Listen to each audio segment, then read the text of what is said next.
रोहित जी कर्नाटक से। कृष्ण। राधे राधे महाराज जी। महाराज जी, जिसका शरीर जीवित है उसने देखा नहीं है, और जिसकी मृत्यु हो गई वो बता नहीं सकता, तो मृत्यु के बाद क्या होता है ये हम कैसे जाने? हमें शास्त्रों में मृत्यु जो के लिखा बाद क्या होता है इसकी चिंता नहीं करनी। हमें आज हम वर्तमान में क्या कर रहे हैं इसकी चिंता करनी है। अगर वर्तमान में हम कृष्ण नाम जप रहे हैं, राधा नाम जप रहे हैं, भगवान नाम जप कर रहे हैं, कोई गलत आचरण नहीं कर रहे, तो मृत्यु के बाद हमें आनंद ही मिलेगा परिणाम में। हमें उसकी चिंता नहीं करनी। और अगर हम अभी गलत हैं तो हमें भोगना पड़ेगा। देखो, अभी आज हम नाम जप कर रहे हैं, आप नाम जप कर रहे हैं, या जो भी धर्म से चल रहा है, लेकिन शरीर में पीड़ा है, किडनी फेल है, कष्ट है, तो इसका मतलब है कि आज का तो नहीं है ये, तो कल कब गलत की ये हमें पता नहीं। पिछले जन्म में या 100 जन्म के पीछे कभी तो हमने गलत किया ना, तो वो कर्म तब तक सुरक्षित रखा रहा भगवान के पास और हमको दंड दे रहा है। आज यदि हम गलत करेंगे तो हमको दंड मिलेगा। हमारा जन्म होता है, ये ज्ञान हमें, जब बच्चा छोटा हो तो देखो उसको पुचकारो तो वो आनंदित होने लगता है, इसका मतलब वो पहले से जानता है इस बात को। और उसको ऐसे करो तो रोने लगेगा वो। उसके मुंह में दूध की बोतल लगाओ, वो पीने लगेगा। इन सब बातों से पता चलता है पूर्वाभ्यासी है, इसको ज्ञान है। नहीं, बच्चा कैसे जाने कि दूध अंदर कैसे पिया जाता है? उसको ज्ञान है, वो भय और प्रेम को जानता है, मतलब उसको ज्ञान है। इसका मतलब ये नया आदमी नहीं है, नई पोशाक है। अभी बच्चे की पोशाक है, लेकिन ये पुराना है, इसको पूरा ज्ञान है। तो हम मनुष्य जन्म प्राप्त करते हैं, लेकिन पीछे बहुत से जन्म कराए हैं जो कर्म, वो हमको भोगने पड़ेंगे। अब हमको वर्तमान को सुधारना है। हमारी बुद्धिमानी है, आज हमारा सुधरना चाहिए। आज सुधरेगा तो कल हमारा अच्छा होगा, और कल जो गलत हुआ है वो मिट जाएगा। तो आज अच्छा कैसे होगा? हम भगवान नाम जप करते हुए परोपकार करें, समाज सेवा करें, माता पिता की सेवा करें, परिवार की सेवा करें, कोई पाप ना करे, तो हमारा अच्छा रहेगा। मृत्यु के बाद हमें आनंद प्राप्त होगा, निश्चित बात है।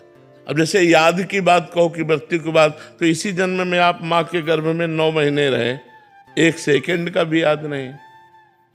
हम लोगों की स्मृति तो इतनी मंद हो चुकी है कि इसी जन्म की बात है। अभी कितने साल के हो आप? 24 साल। तो 24 साल की बात है। अभी तो 24 साल की बात है कि आप 9 महीने माँ की गर्भ में रहे, लेकिन आपको 1 सेकंड का पता नहीं। पता है भला? 1 सेकंड का पता नहीं है। तो अब पीछे जन्मों की तो बात हमें कैसे याद रहेगी, जब इसी जन्म की याद नहीं कि हम माँ के गर्भ में कैसे कष्ट सहा, कैसे महान दुख में रहे, हमें वो पता नहीं है। हम नाम जप करें और आगे को सुधारें। पीछे जो बिगड़ गया है वो ठीक हो जाएगा, नाम जप कीजिए। कोमल जी जयपुर से।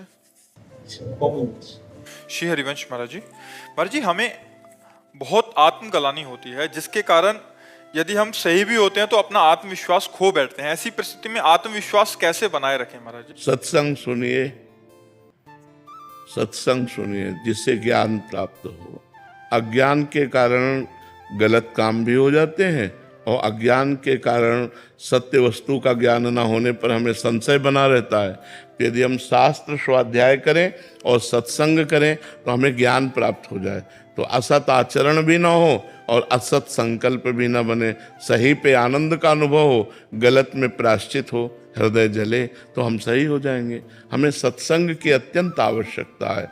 2 प्रकार से सत्संग होता है, एक साधु के मिलने पर सत्संग होता है, और एक शास्त्रों से सत्संग होता है। गीता प्रेस की बहुत छोटी छोटी पुस्तिकाएं हैं, उनको खरीद लीजिए, उनको पढ़िए, जिससे आपका ज्ञान प्रकाश हो। संतों के वचन सुनिए, जिससे आपका ज्ञान प्रकाश हो। उसी ज्ञान से अज्ञान का नाश होता है। अज्ञान का नाश होते ही गलत आचरण बंद हो जाते हैं। जब हृदय पवित्र होता है तो पवित्र हृदय में विश्वास होता है।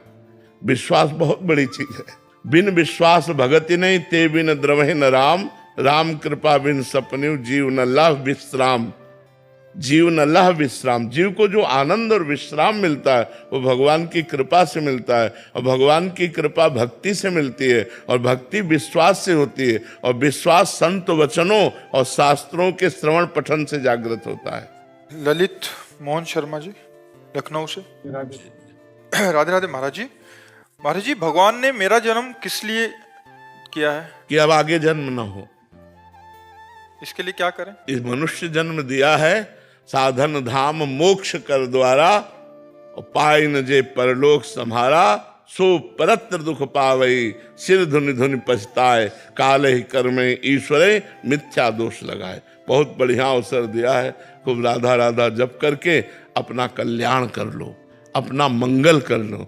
अगर मनुष्य जन्म प्राप्त करके केवल लड़का बच्चा परिवार मोह ममता इसी में समय व्यतीत कर दिया, तो फिर आए हम मनुष्य जन्म में है साधन धाम, साधना करने के लिए, मोक्ष प्राप्ति के लिए, भगवत प्राप्ति के लिए हमें मनुष्य जन्म मिला है। यदि हम नाम जप करें, अच्छे आचरण करें, परिवार समाज की सेवा करें, तो हम मुक्त हो जाए। अगर हम भोगों में रत रहेंगे, भगवान को भूल गए, तो यहाँ कुछ साथ जाने वाला नहीं, न बैंक बैलेंस, न तुम्हारा शरीर, न तुम्हारा घर, न तुम्हारे रिश्ते नाते, सब यहीं पड़े रह जाएंगे। इसलिए भाई हमारा जन्म हुआ है भगवत प्राप्ति के लिए। मनुष्य नर्तन कर फल विषय न भाई, भजिए राम सब काम बिहाई। समस्त कामनाओं का त्याग करके भगवान का निरंतर भजन होता रहे, इसीलिए हमें मनुष्य जन्म मिला है। नविता जी। राधे राधे महाराज जी। महाराज जी, मन की अवस्था है कि किसी भी को देखकर मन में कुछ भी भाव आ जाता है, या कभी जजमेंट से आ जाती है कि मतलब जैसे घर में बच्चे हैं, अगर दुर्व्यवहार कर रहे हैं तो क्रोध आ जाता है और सोचा और बोला जाता है जो मन अंदर चल रहा हो। तो महाराज जी, ऐसे में एक कर्म बन जाता है क्या? हाँ, क्यों नहीं, कर्म क्यों नहीं बन जाता है। और यदि हमारा कटु व्यवहार है बच्चों के प्रति, एक मर्यादा है, माता पिता और गुरु और शिक्षक ये अपने शिष्य और अपने बच्चों पर दोष दर्शन कर सकते हैं, इनका अधिकार है। गुण और दोष दर्शन करके दोषों के त्याग के लिए उचित दंड का विधान कर सकते हैं। जैसे गुरु है अपने शिष्य पर, माता पिता है अपने बच्चों पर, उनका दोष निवारण करने के लिए दंड विधान कर सकते हैं। इसके अलावा अगर आपने अपना स्वभाव ऐसा बनाया कि हर बार में क्रोध, हर बार में, तो आप अपने स्वभाव के अनुसार कर्म कर रहे हैं, फिर उसका आपको परिणाम भोगना पड़ेगा। हमें क्रोध करने का नाटक करना है, लेकिन थोड़ी ही देर में हमारा हृदय शीतल है, उसको आशीर्वाद दे रहा है, और उसको फिर बुलाकर देखो, समझ रहे हो ना, आज के बाद गलती नहीं, कोई गलती नहीं, चलो आगे चलो। सुधार के लिए माता पिता, गुरु, अध्यापक ये थोड़ा क्रोध का प्रदर्शन करते हैं। क्रोध नहीं होना चाहिए, क्रोध तो पाप का मूल है। अगर क्रोध करेंगे तो बड़े दोष उत्पन्न हो जाएंगे, हिंसात्मक वृत्ति आ जाएगी, कटुवचन निकलेंगे, गाली निकलेगी, सो ठीक नहीं है। महाराज जी, समझ के किया हुआ क्रोध में कोई कर्म नहीं बनता? नहीं, उसमें हम अपने कर्तव्य का पालन कर रहे हैं। जैसे एक बड़ा अधिकारी है और 50 लोग उसके अंडर में है, और उनमें कोई प्रमाद कर रहा है, अपने कर्तव्य का पालन नहीं कर रहा, तो उसे क्रोध का नाटक करना पड़ेगा। मतलब वो भय दिखाना कर अपने कार्य को पूरा कराना, ये उसका कर्तव्य, क्योंकि अधिकारी है, ऐसे टीचर है, ऐसे गुरु है, ऐसे माता पिता है। तो हमें अपने कर्तव्य के पालन करने में कोई भी संकोच नहीं होना चाहिए, लेकिन कर्तव्य से विलग फिर नहीं होना चाहिए, कर्तव्य से विलग नहीं होना चाहिए। ज्योति जी। राधे राधे महाराज जी। महाराज जी, संसारिक चीजों को देख के परिवार वाले सरकारी या अच्छी नौकरी के लिए प्रेरित करते हैं, जिसके लिए भजन छूटता है, पर ये मन सिर्फ उतना ही कमाना चाहता है जिससे बस गुजारा सा हो हाँ, जाए। तो हमें चाहिए कि हमें प्रयास करना चाहिए, सरकारी नौकरी के लिए, व्यापार के लिए, हमें धन के लिए प्रयास करना चाहिए। हमारा मनुष्य शरीर मिला है, समाज सेवा, परिवार सेवा बिना धन के हो नहीं सकती। तो हम नाम जप करते हुए यदि प्रयास कर रहे हैं, तो वही तो हमारी उत्तम बात है। नाम जप कैसे छूट जाएगा? जैसे श्वास लेना रुक गया तो हम मर गए, ऐसे हर श्वास में राधा राधा का अभ्यास करो, और चाहे फावड़ा चलाओ तो भी भजन होता रहेगा, ऑफिस में जाओ तो भजन होता रहेगा, व्यापार करो तो भजन होता रहे। हर समय बातचीत थोड़ी होती रहती, जब बातचीत हुई तो व्यापार हुआ, वो भी भगवान को समर्पित है, शेष समय नाम जप कर रहे हैं, बहुत बढ़िया। चाहे नौकरी हो, चाहे व्यापार हो, चाहे कोई कार्य हो। हमको ये थोड़ी है कि भजन को लेकर हमें किसी गुफा में बैठ जाना, ऐसा नहीं। गुफा वालों को भी संसार की सेवा में आना पड़ता है, साधु महात्मा भी संसार की सेवा करते हैं। तो इस संसार में हम आए हैं सेवा करने के लिए, सेवा करते हुए भजन करने के लिए। दोनों काम होना चाहिए, भजन और सेवा। ये नहीं है कि हम भाई नाम जप का बहाना लेकर के सब काम छोड़ दिए और बैठ गए, ऐसा नहीं। ऐसा साधु महात्माओं के लिए भी नहीं। तुम यज्ञ कराओ, तुम धर्म की स्थापना करो, चलो समाज में जाओ, प्रवचन करो, समाज को सुधारो, ये सब कर्तव्य भगवान देते हैं। देखो, शरीर पीड़ित होते हुए भी हम अपने कर्तव्य का पालन कर रहे हैं। हम कोशिश करते हैं जब तक दम रहेगी तब तक आपके बीच में आएंगे और आपसे बात करेंगे। अब जब दम ही नहीं रही तो भगवान जाने। फिर सुरेंद्र गुप्ता जी जयपुर से। राधा वल्लभ श्री महाराज जी आपके चरणों में कोटि कोटि प्रणाम। महाराज जी, भगवत प्राप्ति दुर्लभ नहीं है, दुर्लभ है भगवत प्राप्त संतों का मिलना। महाराज जी, यहाँ मिलने से क्या तात्पर्य है? महाराज जी, आप संत पुरुषों के दर्शन पा लेना ही मिलना है या कुछ और? हम कैसे जानें? महत्संगस्तु दुर्लभ हो, पहले तो महापुरुषों का मिलना ही कठिन है, फिर अगम्यो, उनकी आज्ञा पे चलना कठिन है। किसका प्रश्न है? और यदि आज्ञा का पालन कर ले गए तो अमोघस्य, निश्चित भगवत प्राप्ति हो जाएगी। तो महापुरुषों का मिलना कठिन है। महात्मा जो भगवान में निरंतर चित्त जोड़े हुए हैं, विषय प्रपंच से ऊपर उठे हुए हैं, सबको भगवान का स्वरूप समझते, समदर्शी हैं, किसी से कोई अपेक्षा नहीं, हर समय मननशील हैं, ऐसे महात्मा का मिलना मुश्किल है। केवल वेश ही महात्मा का नहीं है, लक्षण भी महात्मा के होने चाहिए जो शास्त्रों में वर्णन है, जो निर्माण अमोहा जित संग दोषा अध्यात्म नित्या विनिवृत्त कामा द्वंद्वैर विमुक्ता सुख दुख का संगई। ऐसे जो महान पुरुष हैं, यदि वो हमें मिल जाएं और हम उनकी आज्ञा का पालन करें तो हमारे को भगवत प्राप्ति हो जाए। पर आज्ञा पालन करने के लिए लिखा है अगम्यो, बड़ा कठिन है। संतों की आज्ञा पे चलना बड़ा कठिन है, क्योंकि मन विषयी है, वो किसी न किसी विषय का आश्रय ले लेता है और हमको आज्ञा उल्लंघन में रद्द कर देता है। तो इसीलिए हम पूरा लाभ नहीं ले पाते संतों का। तो संतों का जो सानिध्य है उसका तात्पर्य उनकी वाणी के अनुसार चलना। केवल दर्शन कर लेने मात्र से बात नहीं बनेगी, केवल पास बैठ जाने से बात नहीं बनेगी, उनकी आज्ञा का पालन करना होगा। अगर उनकी आज्ञा का पालन नहीं है तो बहुत से ऐसे देखे गए महापुरुषों के पास रहते हुए भी दीपक तले अंधेला पाया गया, उनमें प्रकाश नहीं हुआ और दूर का व्यक्ति लाभ ले गया। वो उनकी आज्ञा का पालन किया, वो लाभ ले गया, और नजदीक जो रहने वाले वो खाली रह गए, वो राग द्वेष में फंस गए, वो उनकी संपत्ति में फंस गए, बाहरी संपत्ति में फंस गए। और जो कोई चतुर सुजान हुआ तो उनकी आज्ञा का पालन करके उनकी आंतरिक संपत्ति ले गया। संतों में दो संपत्ति होती है, एक प्राकृतिक मायाकृत और एक अप्राकृतिक भागवतिक।